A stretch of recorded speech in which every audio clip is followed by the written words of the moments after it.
David Baye here for MuscularDevelopment.com. We are here in San Antonio for the 2015 IFBB Texas Pro and the Wings of Strength Rising Phoenix Women's World Bodybuilding Championships. Just got done with prejudging here. It was a good show. All the anticipation that we thought was going to play out on stage, especially in the men's open, definitely did. Steve Kukla, your front runner coming into this show, just 4 weeks out from the Olympia. Steve was looking to lock down his qualification. As we saw last night, front runners and favorites doesn't always play out on the stage, and that's what we saw this morning. Johnny Jackson came in, markedly improved from his showing in Tampa just 2 weeks ago. Johnny brought up his conditioning, his fullness, and by the looks of the call-outs, the judges may very well have Johnny in that first place spot. Now, Steve Weinberger, definitely known for doing those smaller call-outs at the end, so he brought out Steve, Robert, and Johnny, flip-flopped those quite a bit, but Johnny started off in the middle, and he finished in the middle after everything was said and done. Steve, huge frame, great aesthetics as always, but his conditioning was just a little bit off.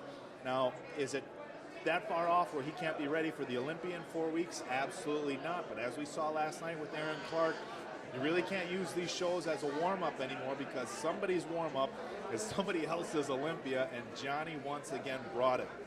Rounding out your top five in the first call-out, we saw Stefan Havlik, another top five finish for a guy who's not carrying the most muscle on stage, but has a good structure, always brings good conditioning, and Michael Lockett, as always.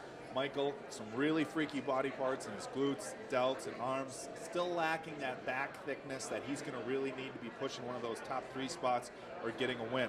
Some of the other standouts in the show, Paulo Almeida from Canada, still not where he needs to be conditioning-wise, but he was definitely improved from his last few showings this year, so good showing for Paulo.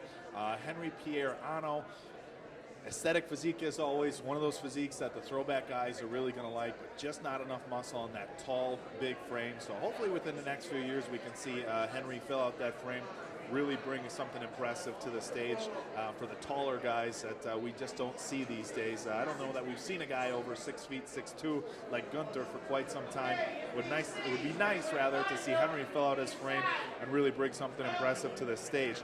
Moving onward, we had once again our Rising Phoenix World Championship bodybuilding for the women.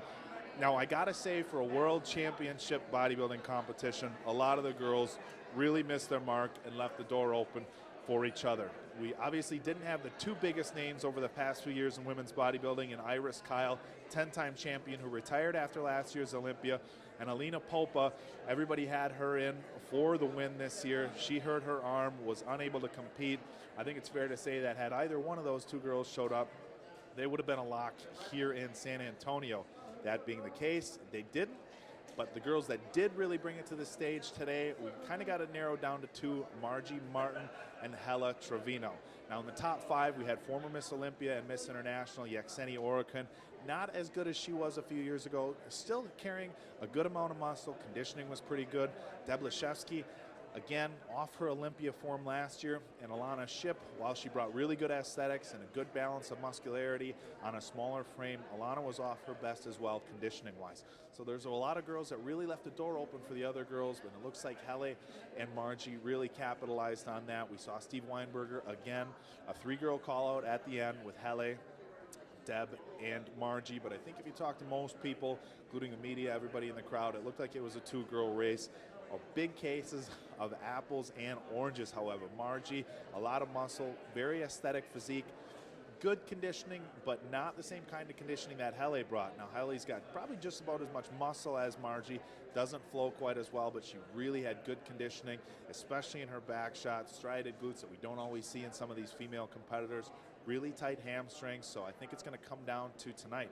Once again, most of you guys know that head judge Steve Weinberger likes to rejudge these shows at night, and things definitely can change. We've got a good 6 or 7 hour period before the 5 p.m. finals tonight, so anything can happen. Rounding out, the top 10 in this division here, we had some good names. Alicia Young, last year's overall winner at the USA's. Coming into the 2015 season, she had so much potential. She's got a lot of muscle. She's got a good flow to her physique, good balance, big legs, arms, back. She's got all the body parts and the physique to be a really good competitor. just didn't bring the conditioning. Isabella Terrell, also one of those competitors we would have liked to have seen brought top conditioning to this show. She competed a month ago in Chicago and was a little bit off. A month is plenty of time to get in really good shape when you're already close. She improved, but not enough to be in that top 3 spot. So we're going to come back tonight at 5 p.m. We're going to see if Johnny Jackson can pull off the win and lock down his spot for the Olympia in just 4 weeks. And we're going to see who your world championship bodybuilder is. It's all going down tonight at 5 p.m. That is Central Time. Make sure to check back to musculardevelopment.com for all the updates. In the meantime, guys, head over to the boards. Let us know what you think about the competition. And once again, 5 p.m. tonight, we're going to find out who wins and who's going home empty-handed. This time, we're out. For musculardevelopment.com, I'm David Baye.